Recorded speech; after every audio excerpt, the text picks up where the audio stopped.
WhatsApp guys, this is me Lovejeet Arora. स्वागत है आप सभी बच्चों का आज की इस क्लास के अंदर।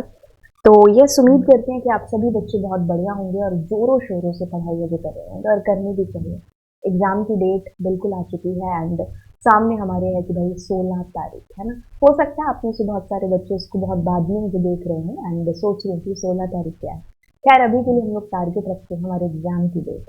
और हाँ यस, मेहनत है जो आपको करनी ही है जो पड़ेगी, क्योंकि एक तो वैकेंसीज जो कह लो कि भाई मुद्दतों शिद्दतों के बाद है जो आती है, और जब आती भी है तो फिर वो थोड़ी सी है ना, इतने से नंबर तो फिर उसमें रह जाते हैं, है ना। तो ठीक है, केंद्रीय विद्यालय का एग्जाम है जो बहुत सारे बच्चों का बहुत अच्छा हुआ, लेकिन फिर भी किसी रीजन से हमारा सिलेक्शन नहीं हुआ एंड हम बहुत अच्छा कर गए थे। फिर भी ना हम उस लिस्ट में हमारा नाम नहीं था। कोई बात नहीं, है ना। वो कहते हैं ना कि अपना टाइम आएगा, तो बिल्कुल हो सकता है हमारा टाइम ये हो, है ना। तो आपको अपने ऊपर डाउट नहीं करना है, ठीक है, बिलीव करना है अपने ऊपर। और दूसरी चीज़ है कि भाई आपके लिए एक अच्छी अपॉर्चुनिटी है, क्योंकि केंद्रीय विद्यालय में आपकी लगभग बहुत अच्छे से प्रिपरेशन हुई होगी एंड वही स्ट्रैटेजी वही पैटर्न आपने यहाँ पर भी जो फॉलो करना है। आपको बस ये देखना है कि यार कौन सी ऐसी गलतियाँ थी जो प्रीवियस के पेपर में हुई और यहाँ पर आपको नहीं दोहरानी है। बस ऐसी पॉजिटिव एनर्जी के साथ में पॉजिटिव सोचते जाओ और बस एग्जाम मतलब पढ़ते जाओ, है ना। हाँ, वही चीज़ जैसे मैं कभी घर पे भी ऐसे बात करती हूँ, है ना, रिजल्ट के बारे में या कैसे, तो मेरे को अब घर पे भी आप जिससे भी बात करते हो ना, है ना, तो जैसे घूम फिर करके वो एक गीता का सार है जो आपको मतलब लोगों से सुनने को भी मिलता है। और शायद जब मैंने खुद ने भी पढ़ी थी तो मेरे को एक चीज़ जो एक कंक्लूजन के तौर पर मतलब पता चलती है ना। अगर आप पूछते हो किसी से कि भाई सार बता दो, एक लाइन में मुझे डिफाइन करके बता दो, तो वो हर मतलब एक श्लोक के अंदर ना आपको एक ही चीज़ वहाँ पर बार बार आएगी कि यार तुम रिजल्ट के लिए मत सोचो, तुम अपने काम पर ध्यान दो। अगर तुम रिजल्ट रिजल्ट सोचते जाओगे ना तो तुम अपने काम को 100% नहीं दे पाओगे, जैसे तुम्हारा रिजल्ट 100% नहीं आएगा।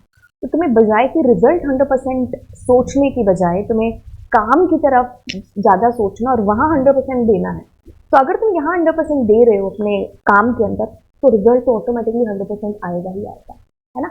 इस चीज़ को शायद मैं आपको बता रही हूँ ना, तो ये आपको पता है ना, लेकिन इस चीज़ को बार बार अपने अंदर फील करना ये बहुत ही ज़्यादा ज़रूरी है। ये चीज़ें मैं जो बता रही हूँ वो नई चीज़ें नहीं, आपको पहले से पता थी, लेकिन मेरे बताने से शायद वो चीज़ एकदम पक्की है जो हो गई होगी, है ना। इसीलिए तो एक टीचर की ज़रूरत पड़ती है, वरना सारी चीज़ें किताबों में तो पढ़ी होंगी, क्या किताब में नहीं है।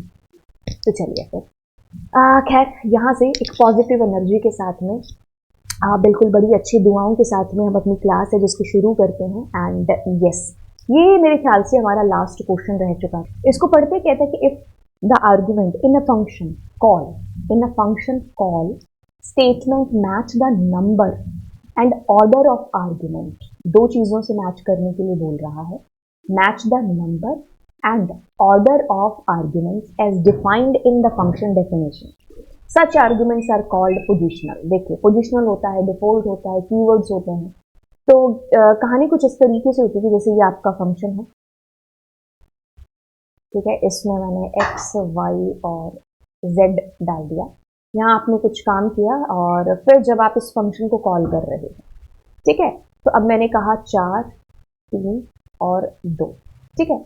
तो अब नंबर मतलब यहाँ पर आपकी कॉल के टाइम पर 3 जने हैं और आप जहाँ कॉल कर रहे थे ये इसमें ये इसमें ये इसमें, तो ये भी 3 जने हैं। तो ये ऑर्डर सेम होना चाहिए और जो इनके अंदर वैल्यू जानी चाहिए वो वही। जैसे कि मान लीजिए अगर मीनिंगफुल सेंस में कहें इस चीज़ को समझने के लिए, तो इट मस्ट भी कुछ ऐसा होना चाहिए जो आपको यहाँ पर समझ में आ जाएगा कि जैसे मैंने कहा नेम, मैंने कहा एज, मैंने कहा मार्क्स, ठीक है। तो अब मैं यहाँ पर मान लीजिए मैंने भेज दिया 31, मैंने भेज दिया कोमल और मैंने भेज दिया 31.5, ठीक है। अब ये 31 इसमें चला गया, ये इसमें ये इसमें। देखो, ऑर्डर तो आपका सेम है ही, लेकिन सेम नंबर सेम वैल्यू भी है जो वहाँ पर होनी चाहिए, ठीक है। तो इट मीन्स कि आपका कोमल ऑफकोर्स यहाँ आएगा और यहाँ एज आएगी, यहाँ मार्क्स आएगा, ठीक है। तो आपका देखो यहाँ 3 है तो यहाँ 3 भी है जो होना चाहिए। तो ये हमारा पोजिशनल होता है, ठीक है। तो मतलब वैल्यूज आपकी उन्हीं उसी मतलब पोजीशन जितने इधर आपने दे रखे उतने रिसीवर भी हैं जो एक तरीके से होने चाहिए। ये आपको पोजिशनल आर्ग्यूमेंट्स की कहानी कहती है, मतलब सिंपल जो आप नॉर्मल अपने प्रोग्राम्स करते हो ना वो पोजिशनल वाले ही होते हैं। तो सेकंड नेक्स्ट वाला जो हमारा रीजन है वो कहता है कि during a function call the argument list first contain default argument followed by positional argument. अभी अभी जो हमने एग्जाम्पल किया है वैसा सा ही एक और एग्जाम्पल है जो यहाँ पर लेते हैं। देखिए कुछ नहीं, इसके अंदर क्या चीज़ हो रही है कि मैं पहले आपको अगर ऐसा बताऊं कि ये आपका एक फंक्शन है XYZ, इसमें मान लीजिए हम वही सेम चीज़ ले रहे हैं, नेम, एज और मान लीजिए सिटी। ठीक है, अब मैं क्या कर रही हूँ, यहाँ पर कुछ भी हमने डेटा लिखा और मैं जब इस फंक्शन को कॉल कर रही हूँ तो मैंने यहाँ पर ऐसा कुछ जो भी इसका डेटा था जैसे 31 एंड कोटा।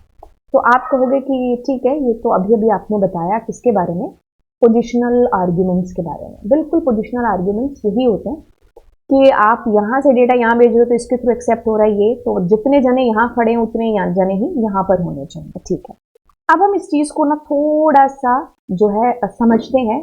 सेकंड जो हमारा रीजन बता रखा है बट उसके लिए पेन का चलना ज़रूरी है, चल गया। ओके, तो सेकंड जो हमारा है वो आपको पोजिशनल तो बता ही रहा है, डिफॉल्ट भी बता रहा है, और वो एक ऐसे रूल के बारे में बता रहा है आपको जो कि डिफॉल्ट और पोजिशनल के अंदर होता ही होता है। मतलब उसको समझने के लिए आप यहाँ से थोड़ा सा बेसिक से लेकर के चलते हैं कि जैसे ये सेम प्रोग्राम है मेरा, ठीक है। अब मैं क्या करती हूँ, इसके अंदर मान लीजिए मैं ऐसे कोटा को है जो नहीं भेजती हूँ, तो आप कहोगे ये सीधी सीधी एरर है। क्यों?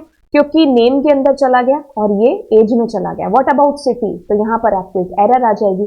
तो ऐसे केसेस को हैंडल करने के लिए हमारे पास में डिफॉल्ट आर्ग्यूमेंट्स है, ठीक है, कि जैसे मैंने सिटी में यहाँ पर पहले से वैल्यू दे करके रख दी। तो ऐसे केस में क्या होगा कि अगर यहाँ फंक्शन कॉल से वो डेटा मिस भी होगा ना, तो उस वक्त आपका ये डिफॉल्ट डेटा काम में आ जाएगा, जो कि डिफॉल्ट का यूज है। इस वजह से हम अपने डिफॉल्ट को यूज करते हैं, पहली बात है ना। ठीक है, अब यहाँ पर एक रूल बता रखा है आपको, वो रूल ये है कि डिफॉल्ट जो आर्गुमेंट है वो फॉलो बाय पोजिशनल आर्गुमेंट। चीज इसमें लिखी हुई है लेकिन चीज उल्टी लिखी हुई है। उल्टी कैसे लिखी हुई है, यहाँ पर देखिए, ये जो है आपके, जिसको मैं ऐसे डबल चेक कर रही हूँ, है ना, तो ये आपके क्या है, पोजिशनल है। और अगर आप बात करोगे यहाँ पर city is equal to Kota, जो कि मेरा पेन चल नहीं रहा, अब हाँ अभी आ रहा है, city is equal to Kota, ये क्या है, ये आपका डिफॉल्ट है। अब इसमें ये चीज आपको कहने की कोशिश की जा रही है कि अगर मान लीजिए मैं इसी सेम चीज को कुछ ऐसा लिखती हूँ, देखो बारीकी से इस चीज को समझेंगे, मैंने अगर यहाँ पर ऐसा लिख दिया होता city is equal to Kota, ठीक है, और मैंने यहाँ पर लिख दिया होता लेट सपोज नेम एंड यहाँ पर मान लीजिए एज, ठीक है, तो ठीक है। अब यहाँ पर क्या होता, यहाँ पर आपको एक एरर है जो क्रिएट हो जाती। क्यों क्रिएट होती, क्योंकि वही हमारे रूल नंबर की है जो ये बात कर रहा है, ये रीजन के अंदर जो चीज आपको बता रखी है। इसमें क्या होगा कि ये जो आपके पोजिशनल है ना, ये आपके पहले आएंगे। मैं बच्चों को इसको याद दिलाती हूँ कि P for positional, P for पहले, और डिफॉल्ट इसके बाद में आएगा, ठीक है। तो ऐसा नहीं होता है कि आपके जो पोजिशनल होते हैं ना वो पहले आते हैं और डिफॉल्ट आपके हैं जो बाद में आते हैं। तो ये जो रीजन है, जो इसका ये रीजन तो खैर क्या ही बनना है, बट ये आपका गलत है, क्योंकि हम पोजिशनल को पहले रखते हैं, हमारे डिफॉल्ट ऑफकोर्स है जो बाद में आते हैं, ठीक है। तो जब भी आप अपने प्रोग्राम को करेंगे तो मैं इसको एकदम सिंप्लीफाई आपको करके बता देती हूँ, दो चार चीजें कि कैसे कैसे कहाँ कहाँ आपको एरर क्रिएट होगी। जैसे आपका ये फंक्शन आपने बनाया, तो मैंने लिखा A, B एंड C लिखा, और यहाँ से मैं अगर अपने फंक्शन को कॉल कर रही हूँ, पेन बीच बीच में, ओके, XYZ, एक सेकेंड, ओके, तो मैं यहाँ से, ये तो हमारा सिंपल है और जो अभी पोजिशनल की बात है। लेकिन अगर मैं यहाँ पर C इज इक्वल टू, मान लो मैंने यहाँ पर वैल्यू दे दी, तो ये बिल्कुल सही है, ऐसा हो सकता है, ठीक है। अगर मान लीजिए एक और वैल्यू आपने डाल दी Z इज इक्वल टू 5, ये भी बिल्कुल सही है। बट क्या नहीं हो सकता, उसके लिए आप समझो कि अगर आप कोशिश करते हो कि मैं यहाँ पर C is equal to 5, Z is equal to 9 and then कुछ A और B दें, तो ये गलत है। तो ये जो पोजिशनल है ये आपके पहले आएंगे, तो मतलब इसको सही करने के लिए आपको A, B, फिर C इज इक्वल टू 5 और जो भी आपने Z लिखा है वो ऐसा लिखना है। तो ये जो आपके डिफॉल्ट है ये बाद में आएंगे, ये चीज कह रही है, और ये जो पोजिशनल है P फॉर पोजिशनल वो पहले आएंगे। तो इसलिए हमारी ये स्टेटमेंट हम इसको गलत करेंगे, ऊपर वाली ऑफकोर्स हमारी सही है क्योंकि उसमें पोजिशनल की परिभाषा डेफिनेशन है जो बताई, ठीक है।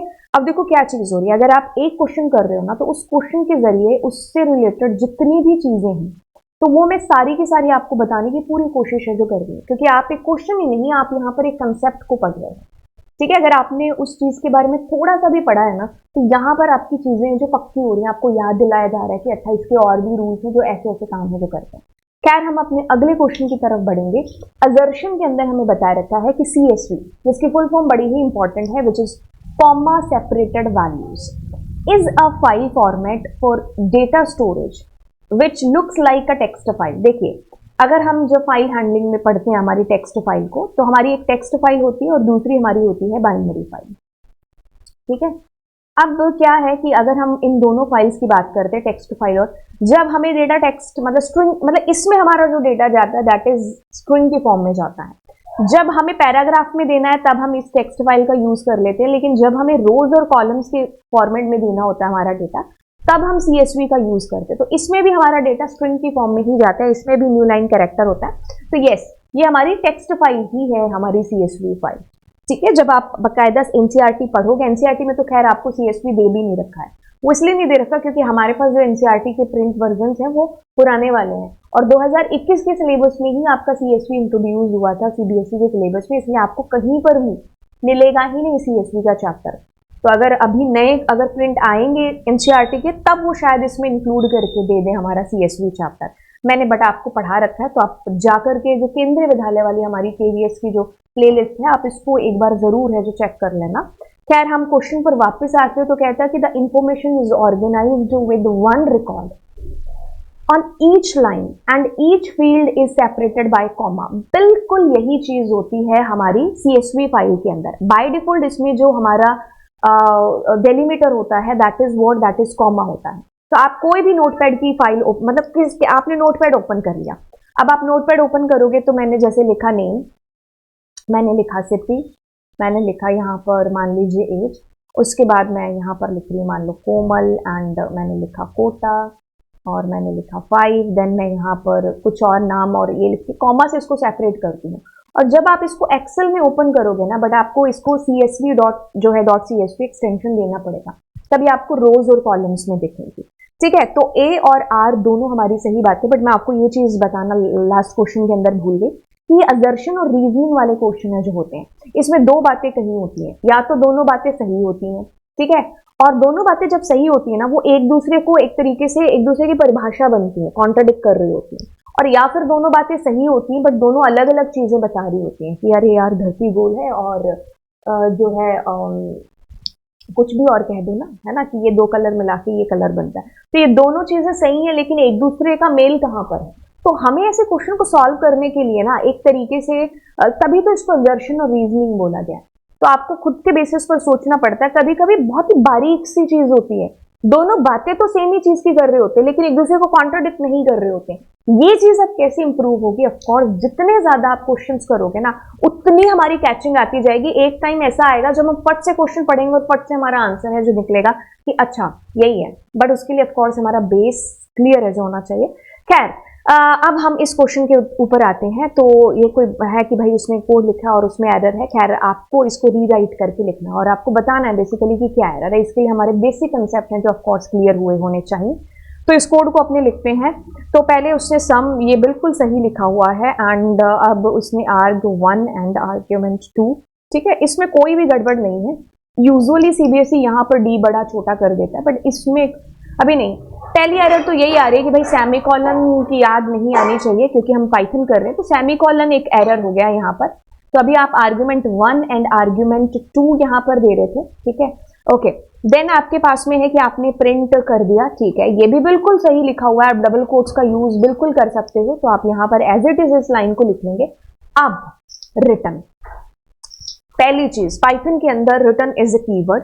बात ये कुछ इस तरीके से हो रही है कि रिटर्न आप अपने फंक्शन में जहां पर भी लिखोगे that will be the end of that function, मतलब return is the last statement of your function.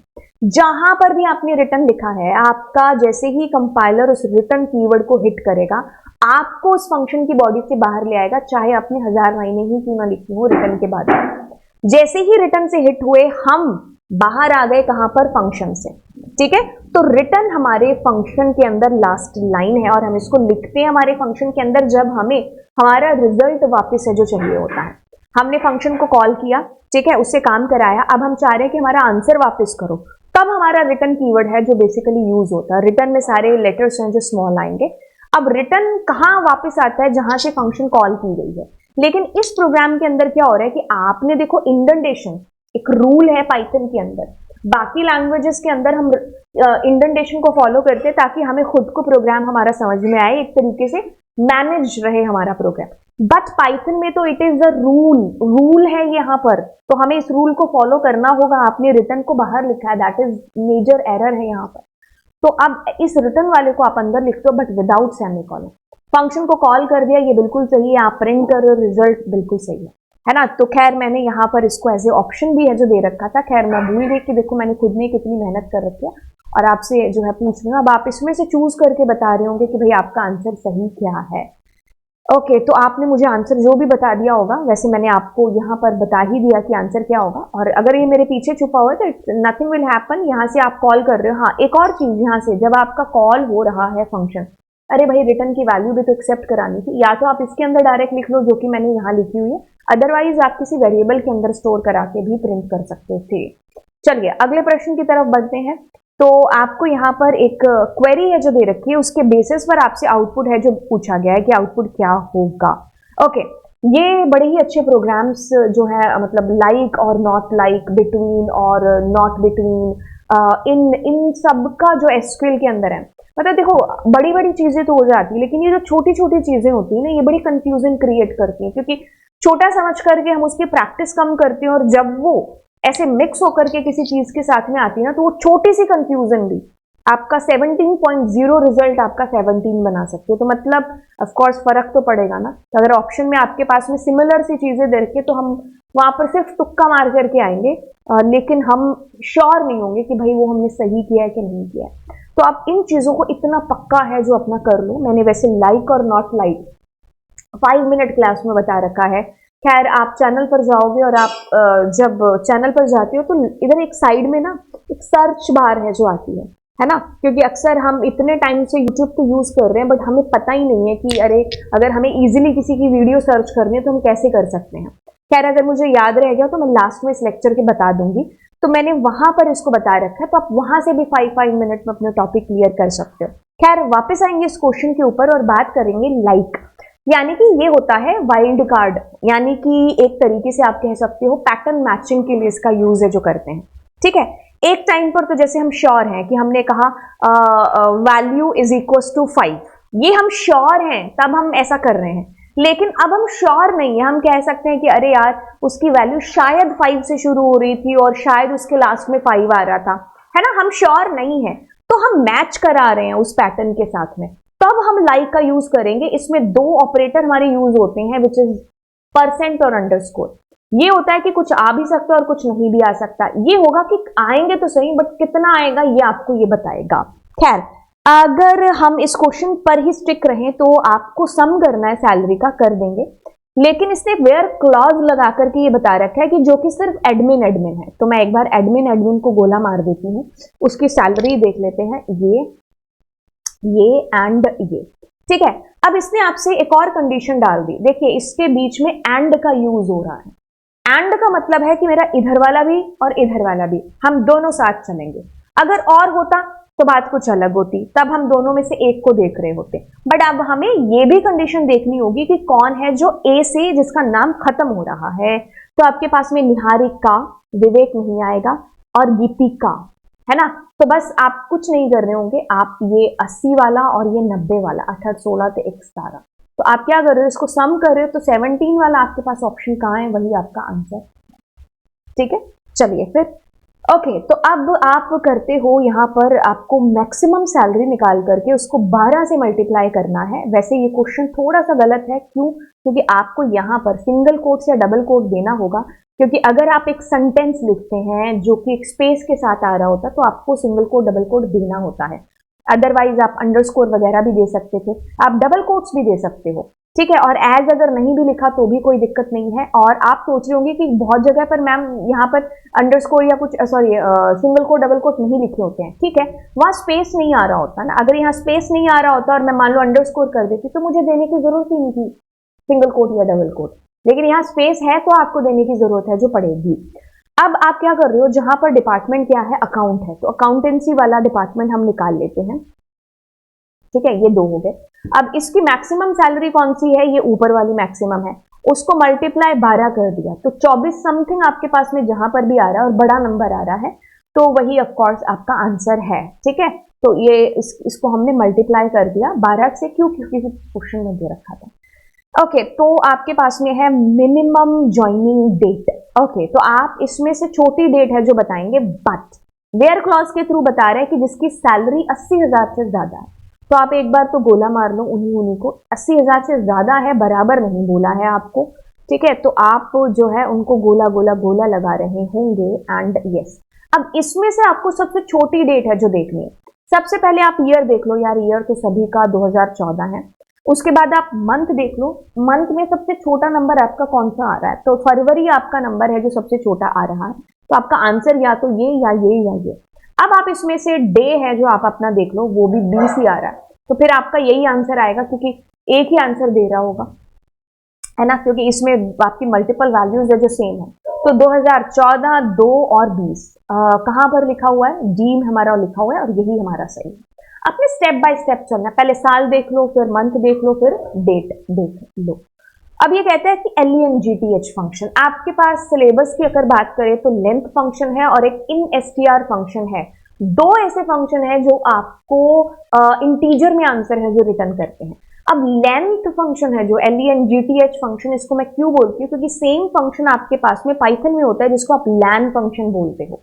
बहुत बार ऐसा पेपर में आता है कि आपको लेंथ और लैन दोनों एक साथ दे दिए जाते हैं, और हमने पाइथन भी पढ़ रखी है और हमने SQL भी पढ़ रखी है। पेपर का प्रेशर इतना ज्यादा होता है कि हम लैन को लेंथ कर देते हैं और कभी लेंथ को लैन कर देते हैं, किसी भी लैंग्वेज मतलब उल्टा कर देते हैं। तो इसलिए आप पहले से अपनी प्रैक्टिस में इसको बोल करके लेने में जाओ।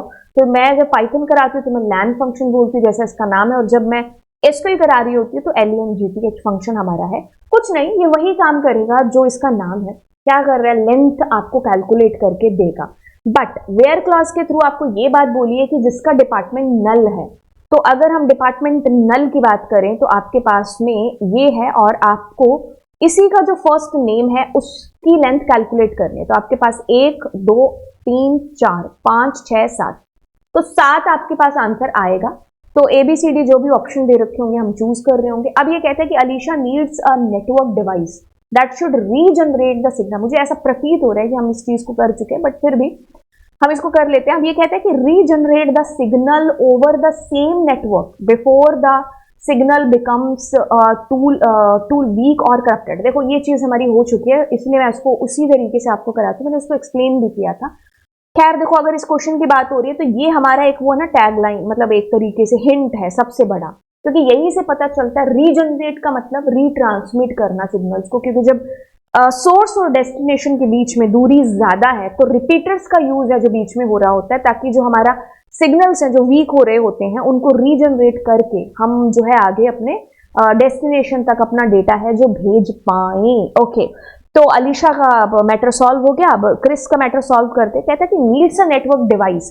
पहली चीज देखो, इसमें भी नेटवर्क डिवाइस की बात हो रही है, इसमें भी डिवाइस की ही बात हो रही है, तो आपको डिवाइस पढ़ करके जाने हैं कि भाई कौन सा डिवाइस क्या काम है जो करता है। To connect the different network together that work upon different networking models so that two network can communicate properly। जब 2 अलग अलग नेटवर्क की बात हो रही है तब जो हमारा डिवाइस आएगा वो हमारा आएगा गेटवे यहाँ पर। ठीक है, तो रिपीटर और गेटवे जब हमने यहाँ लिखा है तो हम इसी को आंसर करेंगे। अगर यहाँ डिफरेंट की जगह सेम होता तो हम ब्रिज आंसर कर रहे होते। अब इसमें भी वही सेम क्वेश्चन है, कहता है कि ए से in this network topology one मल फंक्शनिंग नोड डोंट नो, या अब मैंने इसको वैसे लिख दिया, आप इसको सही कर लेना। डोंट अफेक्ट लिखना था, don't affect that rest of the network and it is easy to add or remove nodes. यहाँ पर आपकी जो टोपोलॉजी है, आपके पास स्टार है, बस है, रिंग है, तो उस टोपोलॉजी का जिक्र यहाँ पर किया है। बट इसको पढ़ने से ना आप फिक्स आंसर पर तो नहीं जा पा रहे हो कि भाई एग्जैक्टली कौन सी टोपोलॉजी की बात हो रही है, क्योंकि टोपोलॉजीज जब हम पढ़ते हैं तो बहुत सारी चीजें मिक्स ही हो रही होती है, क्योंकि वही सेम चीज हमें लगभग हमें बस में मिलती है, कुछ उसकी बहुत सारी चीजें हमें स्टार में भी मिल रही होती है ना। तो यहाँ इस लाइन को पढ़ करके तो चीजें हम डिसाइड नहीं कर पा रहे, इसलिए हम बी की बात को जरूर पढ़ते कि कहते हैं कि in this network topology a cable length required is less, जिसमें तारों की जरूरत हमें कम पड़ती है। यहां से भी हम फिक्स नहीं कर पा रहे हैं कि हमारा आंसर क्या होगा। कहते हैं कि but if the main cable encounter some problem whole network break down. यहां से हमारी चीज थोड़ी सी क्लियर हुई है कि अगर मेन जो हमारी बैकबोन है अगर वो खराब हो जाती है तो फिर वो हमारी वो टोपोलॉजी रहेगी नहीं, है ना। तो यस, यहां से हम थोड़े से श्योर हो चुके हैं, लेकिन आपको बहुत सारे ऐसे क्वेश्चंस आएंगे जिनमें आपको ऑप्शंस को देखना पड़ेगा कि हमारा ऑप्शन किस अकॉर्डिंग है जो हमें दे रखा है। बेशक आपका, क्योंकि आपका लिखने में तो आंसर नहीं है, आपको चूज करना है उसके अंदर से आंसर, तो हमें देखना पड़ेगा कि ये जो बात बोली है ऑप्शन में से कौन सी बात पर ये जो है फिट बैठ रही है। तो पहला हमारा स्टार टोपोलॉजी, दूसरा हमारा बस। दूसरा मेरे को याद था कि हाँ हमारा बस ही है, मतलब बस है जो टोपोलॉजी हमारा बन रहा होगा। रिंग की तो किसी भी कीमत पर बात नहीं थी। स्टार स्टार ठीक है, तो हमारा स्टार हो रहा है और दूसरे में हमारा बस हो रहा है, तो यही हमारा सही आंसर है। ठीक है, ओके। टोपोलॉजी वाला जो चैप्टर है उसको भी मैंने बहुत ढंग से पढ़ा रखा। और एक और चीज, अभी लास्ट मंथ मैंने शायद एक लेक्चर है जो अपलोड किया था, जिसके अंदर मैंने 2 आवर्स के अंदर पूरा का पूरा नेटवर्किंग है जो आपका करवाया था, तो आप उसको एक बार है जो जरूर चेकआउट कर लेना। ओके, तो अब ये कहता है कि I am a technology that allow you to make voice calls. Okay, तो मैं अब इसको एक बार अंडरलाइन करती हूँ, वॉइस कॉल। मेरे को इससे याद आ गया कि हाँ ये क्वेश्चन हमारा लास्ट क्लास में हो चुका है। अब इसके बाद देखते हैं कि अगर कोई क्वेश्चन सिमिलर से हैं तो मैं इसमें नए क्वेश्चन जो ले लेती हूँ। ठीक है, इस पर एक बच्चे का कमेंट भी आया था, क्योंकि मैंने शायद यहाँ पर ये बोला था कि ये जो अभी आपका आर्मी पब्लिक स्कूल का पेपर था तो उसमें आपका ये वीओआईपी क्वेश्चन है जो आया था। फिर एक बच्चे ने कमेंट भी किया था कि हाँ वीओआईपी से आपका आया था और वीओआईपी वाज द आंसर उस क्वेश्चन के अंदर। खैर, वैसे मैंने आपको आंसर बता ही दिया है कि इसमें क्या है, वॉइस कॉल की बात हो रही है, तो आपका वीओआईपी इसका आंसर है जो होगा। ठीक है, तो एक बार देखते हैं कि अगर ये सिमिलर क्वेश्चन है हमारी लास्ट क्लास के अकॉर्डिंग तो हम इसको नहीं लेते। वैसे भी इसमें कम ही क्वेश्चन है जो रह गए। ठीक है, तो हम आगे वाले के ऊपर है जो चले जाते हैं। इसमें से हम कुछ क्वेश्चंस हैं जो अपने देख लेते हैं, ऐड कर लेते हैं नए क्वेश्चन। ठीक है, अब ये कहता है कि a pre existing text file info.txt has some text written in it. Write a Python function जिसका नाम दिया है count vowel that reads the content of the file and counts the occurrence of vowel AEIOU। मेरे ख्याल से जब हम file handling करते हैं और हमारी मैम हमें रीड और रीड लाइन और रीड लाइन्स में डिफरेंस बता रही होती है, तो हम ये उन प्रोग्राम्स के अंदर से हैं जो सबसे पहले कर रहे होते हैं। ठीक है, अब मेरे ख्याल से जब हमने प्रोग्रामिंग के अंदर इफ कंडीशन पहले सीखा था तो हमारे टीचर ने शायद यही हमें प्रोग्राम कराया था, ऑड इवन ढूंढने वाला और वोवल और कॉन्सोनेंट ढूंढने वाला, है ना। तो देखो चीजें वैसे ही हो रही हैं। ठीक है, चीजें वैसे ही हो रही हैं, बस इसमें क्या है कि फाइल के थ्रू हम ये चीजें जो करा रहे हैं। ठीक है, फाइल हमारी बीच में से आ गई है, तो आपको ना इसके लिए तीनों जो हमारे फंक्शन है वो क्लियर होने चाहिए। आज ही मैंने देखा जो हमारी लास्ट क्लास है उसमें एक बच्चे ने कमेंट किया हुआ था कि आप एक ऐसा लेक्चर डालो जिसमें आप रीड लाइन और रीड लाइंस में डिफरेंस बता दो। अरे भाई, वो लेक्चर हमारा ऑलरेडी चैनल के ऊपर है। ठीक है, आप जाओ चैनल पर, टाइप करो रीड लाइन और रीड लाइंस के बीच में अंतर। मैंने उसको बड़े ढंग से अलग से जो बता रखा है। इवन मैंने उसको एनसीईआरटी को जो सीरीज मैंने कराई थी EMRS की, उसके अंदर भी उसको बता रखा है। ठीक है, तो अभी तक तो चीजें बिल्कुल पक्की हुई होनी है जो चाहिए, तो आप एक बार चैनल को जाकर के देखो, उस पर इतनी सारी प्लेलिस्ट है। तो आप जो टॉपिक की डिमांड कर रहे हो, ऑफ कोर्स वो एक नहीं पता नहीं कितनी बार हो चुका होगा चैनल पर। खैर, अपने क्वेश्चन पर वापस आते हैं। अब yes, he wants to be a perfect person. Okay, so ये एक्चुअली में ये आपकी फाइल के अंदर का डेटा है, तो आपको इसमें से ढूंढ करके बताना है। खैर, ठीक है, ओके। तो आपको बोला गया है कि आपका आउटपुट क्या आएगा, तो ये आपके ऑप्शंस हैं बेसिकली। तो hey user total number of vowel 6, hey user total number of vowel 9, 10 and no output. अच्छा, तो अब इसके अंदर क्या चीज हुई होगी, हमें ये देख करके बताना है कि ये सही है कि नहीं है। वैसे मैंने कोड आपके लिए पूरा जो लिख दिया, आपको खुद से लिखना चाहिए था। देखो, अगर हम इस प्रोग्राम की बात करें, इस चीज पर ना भी आए, तो सबसे पहले देखें ना, तो इसमें किसकी बात हो रही है, कैरेक्टर्स की बात हो रही है।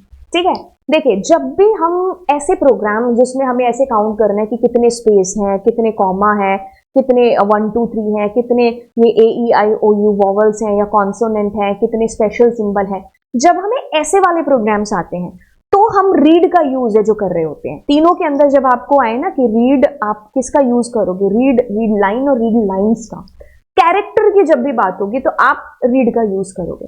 जब हमें ऐसे प्रोग्राम्स आए जिसमें वो वर्ड्स कि जैसे कितने पापा हैं, कितनी मम्मी है, कितने उसमें टोनी लिखा है, कितने जो लिखे हैं ना, तो ऐसे वाले में भी हम रीड का यूज कर रहे होते हैं, लेकिन रीड के बाद हम एक फंक्शन यूज कर देते हैं विच इज स्प्लिट फंक्शन, जो क्या करता है आपकी पूरी भरी स्ट्रिंग को एक लिस्ट में कन्वर्ट कर देता है और उसमें एक अलग अलग आपके वर्ड्स आ जाते हैं। तो ऐसे में लिस्ट में से उस चीज को ढूंढना इज ईजी। ठीक है, तो अब अगर आपके पास में ऐसे प्रोग्राम्स आते हैं कि आपकी कोई लाइन है जो एम से शुरू हो रही है, एस से शुरू हो रही है, या फिर आपको लाइन के साथ साथ उनका लाइन नंबर भी है जो लिखना है, तो ऐसे केस में हम रीड लाइन और रीड लाइंस का यूज है जो कर रहे होते हैं।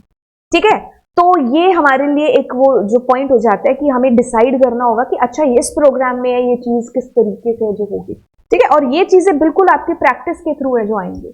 आपने कंसेप्ट एक बार पढ़ लिया, अब आप उसके क्वेश्चंस लगाओ। अब जब आप क्वेश्चंस लगाने लगोगे ना, और धीरे धीरे आप ये चीज देखोगे कि सारी चीजें ऐसे पानी होती जाएंगी। ठीक है, ओके। अब देखो क्या चीज है कि जैसे आपने फंक्शन को कॉल किया, अब आपने फंक्शन अपनी जो फाइल है उसको आर मोड में ओपन करके देखो रीड कर लिया। अब इसका जो डेटा टाइप है दैट इज मतलब डेटा का डेटा टाइप इज स्ट्रिंग। ये क्वेश्चन भी आर्मी वाले स्कूल के जो पेपर हुआ था उसमें आ रखा था कि रीड लाइंस का डेटा टाइप क्या है। तो रीड लाइंस था आपके पास में जो लिस्ट ऑफ लाइंस, तो उस ऑप्शन के अंदर लिखा हुआ था, तो आपको वही करना था। खैर, रीड की बात करेंगे तो रीड जो है आपका दैट इज स्ट्रिंग आपको रिटर्न करता है, और रीड लाइन भी आपको स्ट्रिंग रिटर्न करता है। दोनों चीजों को देखो। लेकिन रीड लाइन में क्या होता है कि एक ही लाइन आपकी आ रही होती है, क्योंकि जहां पर न्यू लाइन कैरेक्टर होता है तो वो वहीं तक एक ही लाइन है जो मानता है। खैर, अपने क्वेश्चन को करते हैं। और आई के अंदर क्या आएगा, एक एक कैरेक्टर आएगा आपकी लिस्ट के अंदर, सॉरी स्ट्रिंग के अंदर लिखा हुआ, which is HE space WANTS space, ऐसे कर करके। और जब एक एक कैरेक्टर आपका आ रहा है तो आप इससे मैच करा रहे हो। ठीक है, अब हमारा सवाल ये भी हो सकता है कि यार अगर कोई बड़ी ABCD वाला आ गया तो हम क्या करेंगे। खैर, ये तो हमारा प्रोग्राम उस तरीके से हो रखा है, बट अगर बड़ी ABCD होगी तो आपके पास कोई टेंशन वाली बात नहीं है। या तो आप इसी में AEIOU कैपिटल लिख दो, अदरवाइज आप इसको I डॉट लोअर भी है जो कर सकते थे, जिसमें आपके अपर भी लोअर में कन्वर्ट होकर के आपको जो है मैच होकर के पता चल जाता कि इतने आपके पास टोटल है, चाहे वो कैपिटल हो या स्मॉल हो। खैर, एक काउंटर वेरिएबल प्लस आपने कर दिया और आप यहाँ पर प्रिंट करा रहे हो आउटपुट, बट इसका आउटपुट आएगा क्या। अब हम खुद ही इसको काउंट कर लेते हैं कि क्या आने वाला है। तो आपके पास में 1 2 3 4 5 6 बस 6 है आपके पास में, तो 6 आपका आंसर है। ठीक है, लेकिन आप पेपर में जब जाओगे तो हड़बड़ाहट होगी, तो 2-4 बार एक बार एक्स्ट्रा टाइम लेकर के इसको जरूर है जो रीचेक कर लेना कि आपने जो आंसर किया दैट इज सही या फिर नहीं, है ना। अदरवाइज जब आंसर की आ रही होती तो हम ऐसे कर रहे होते हैं, ओ माय गॉड इसमें मेरे को कैसे आया, है ना। हाँ, तो वो काफी सारे लोग हैं जो रिलेट कर पा रहे होंगे इस चीज से। खैर, अपने इस क्वेश्चन को करते हैं। Right a function count underscore and in Python to read the text file story.txt and count the number of times end occur in the file।